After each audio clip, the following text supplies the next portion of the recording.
9/11 happens. 18th Airborne Corps is planning for the airborne invasion of Afghanistan. Bagram, if you can imagine jumping into Bagram. First thing the Corps commander said when we got the mission is he stood up and turned around, looked at the staff, and he said, I swear to God this is true. He said, we're taking those FEST guys, right? That's a pretty good, pronouncement that we've got a good thing going here. Look, for 10 years we've used FEST days in combat. They have supported from the Corps level down to the brigade level, and frankly below that. But we think that we need to have better, bigger capability.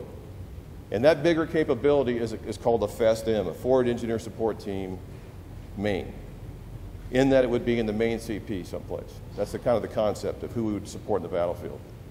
And so not only do they have the reach back to the rest of the Corps of Engineers electronically, digitally, et cetera, but they have the ability to synchronize technical reconnaissance. They have a two-section that can actually do the evaluation of the technical reconnaissance. They have the ability to design products without reaching back to anybody and change those products at the need of the supported commander in combat, as an example I gave earlier. And so we have 4 of these in the Army, 4. One of them is here in Kandahar, supporting the main effort and supporting COMCAF. They didn't start that way here. They started up north in Central. They started in Phoenix and other places. They were required to give up their commander and their XO to support the RC South staff at a critical time when they just didn't have the senior staff officers that they needed. So in August, they got consolidated down here at Kandahar, all together as a team, and they started providing the support that you all have experienced. That is a tough thing to do for a 30-man unit, to have your commander diverted, to have your unit split, and to provide, don't really have a place, a home, and a bed down.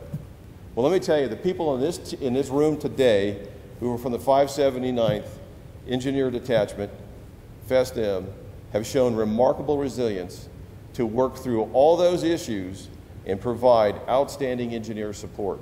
I have seen the products that they produce. They produce them for, as I said, the main effort. They produce them for the COMCAF, and they produce them for any commander who walks in and says, I don't know who else to ask. I don't have any money, but I got a problem. And they always say, we can help you. It is a great unit on the battlefield. It is proof that the FEST-M works. Then they're going to do a great job when they go back to Vicksburg and get reset for the next mission. Their next mission may happen as soon as they get back, because the other way we use the FEST-M is in case of a contingency. I don't know, like a hurricane hitting a big city. When's that ever going to happen? Okay? They have the ability to go into that city and do that technical reconnaissance.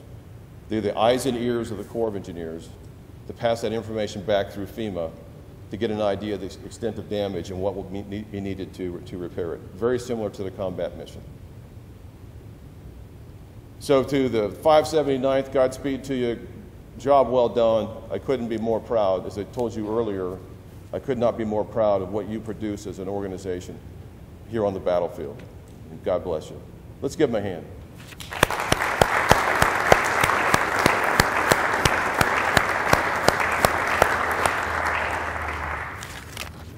Small problem with the tragedy that occurred in Japan. Some of the flights were deferred. So the arrival of 533rd has been delayed. They are actually in Manus and pretty soon will be en route, and they arrive tonight. Their advance party is here, represented by Captain Mark Williams.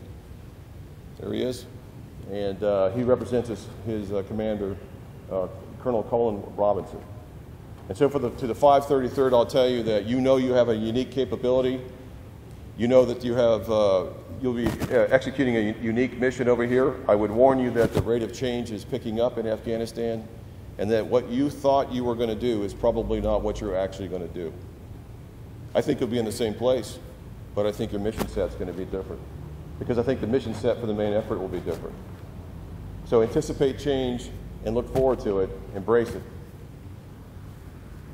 A year will fly by, and you will not, when you sit in this room a year from now for this ceremony, you will not recognize the plan you fell in on, because it'll be completely different. George Washington said that all engineers have 2 traits that are essential.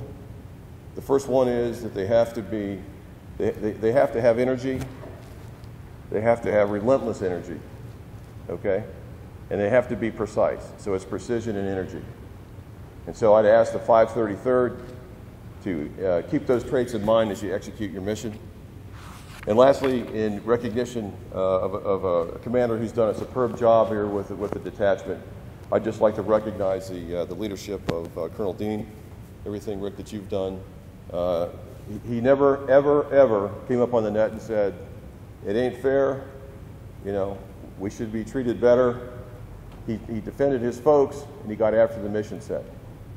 And that showed great leadership on your part, Rick. He's as stable and standard and steady as you can imagine under any conditions, and that is a great attribute for a leader. So best of luck to you, Rick, in the future. So in closing, I'd like to just pass on what we used to say in the Corps of Engineers, our traditional saying, "Essayons, let us try." And what we say now in the Corps of Engineers, which is building strong, which pulls together the regiment and the Corps of Engineers together. And then from US 4A, we can, we will. Thank you.